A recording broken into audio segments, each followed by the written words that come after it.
Hello everybody, this is Tom in Los Angeles. I hope you're doing well. I'm doing this brief video for two purposes. I want to make a brief announcement and then also some shout outs. The announcement is related to Dante. Today is September 24th, 2021, and therefore exactly 700 years after Dante's death.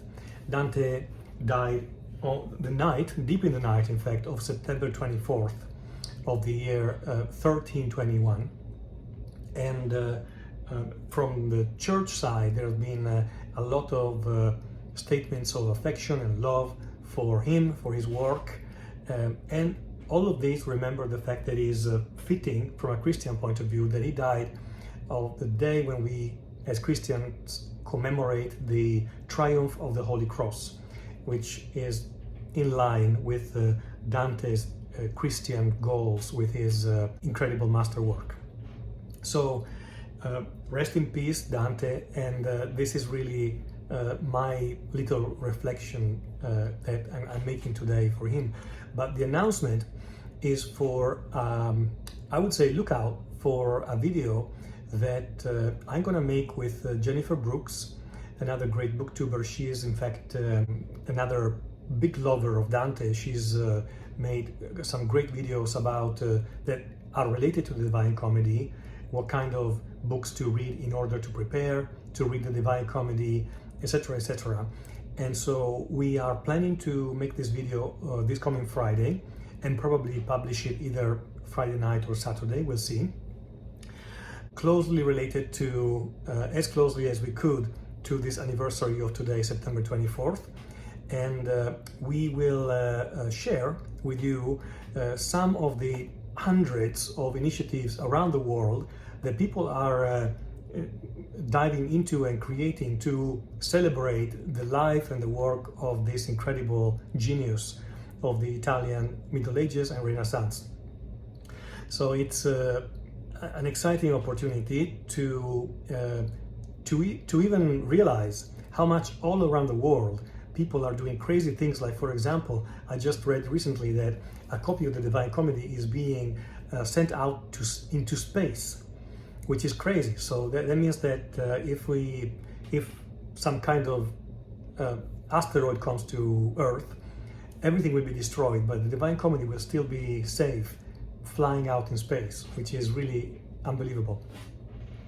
In any case, this is the announcement, so look out for this video. As part of the video, we will also interview Dante professor, so we will look at the Divine Comedy under the light of secondary education in the United States, which is, we think, an interesting point of view.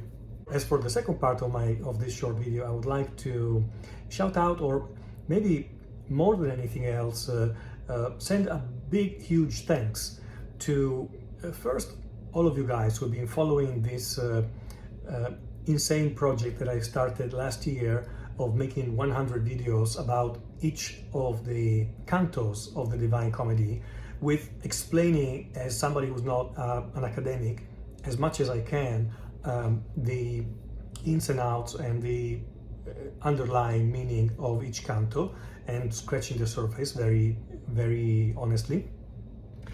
But to thank you for having supported this project. I've been really overwhelmed by the interest that people have had in.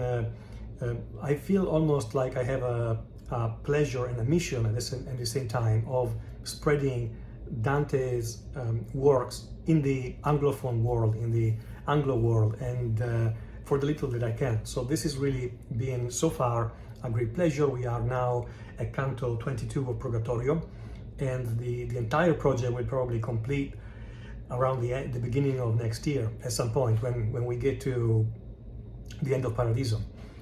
In any case, my huge thanks is to all of my subscribers and whoever finds something useful, informative, and just enjoyable in my channel. And I would say, in particular, I would like to shout out the subscribers who have been interacting with me through comments, and particularly through comments about the Divine Comedy, because it's become a dialogue.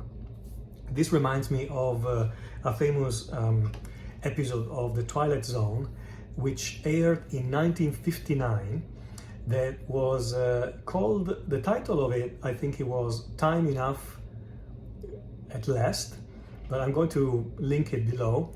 And it was the famous black and white episode where a guy who was a bank employee, I believe, loved to read, and all he did was reading books every single day, even I think while he was working. One day, by accident, he gets locked inside one of these big safes inside the bank.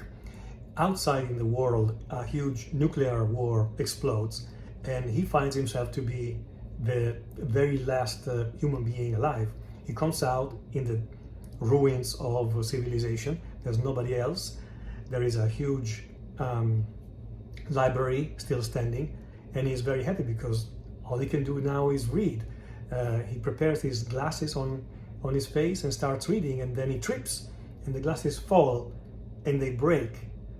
And that's the end of the episode, because there's nobody who can help him with the glasses, nobody who can repair his glasses, and he can't read anymore. The point being a very profound one, which is, at least for me personally as a reader, reading has never been a retreat from humanity. It's just as energetic approach to humanity and other people as being at a party or being in person with other people, only maybe at a different level. And I suspect many of you feel the same. The kind of emotional resonance, the type of constant loop between reader and writer, and also among readers, that we've also been able to create here in the little space of my channel, is the best that I can ask of the experience of reading, and especially when I'm reading the best book I've ever known, which is a Divine Comedy. So thank you so much for that. Thank you to Mark Richardson, whose power of compression in his comments is probably the only one that I've seen so far that is stronger than Dante's. He writes his comments in haikus, and very intense and very positive, but really compressed. A huge thank you to Roz of Scully Landling About the Books, who, first of all, for her precision and for immense love for poetry of any kind, and also for being partially an instigator of this project, because I still have the comment when I said to her under a different video, I think I might do a series about Dante, and she was the first cheerleader. She said, yeah, go, do it, and that's how everything was started.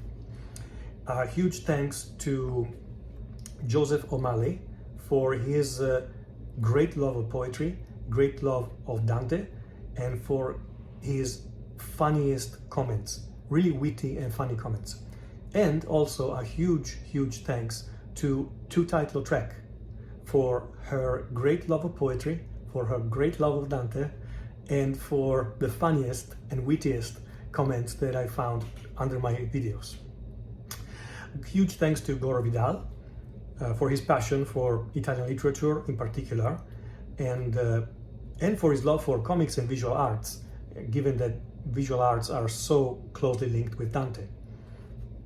A great thanks to John at Hey You All Listen Up for his insight, his careful attention to the translation of the Divine Comedy.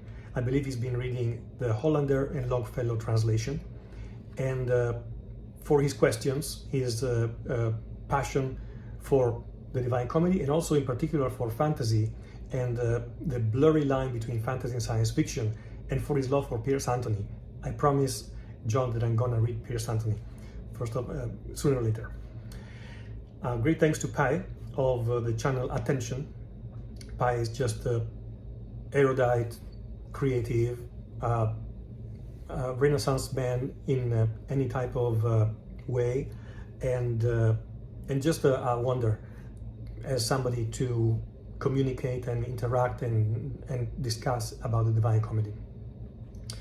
Huge thanks to Steve Donoghue, who is another huge lover of Dante the Divine Comedy, and who very generously sent me a copy of the Mandelbaum translation of the Divine Comedy that I'm currently using, especially for Purgatorio, and I think I will use the Mandelbaum translation for Paradiso as well.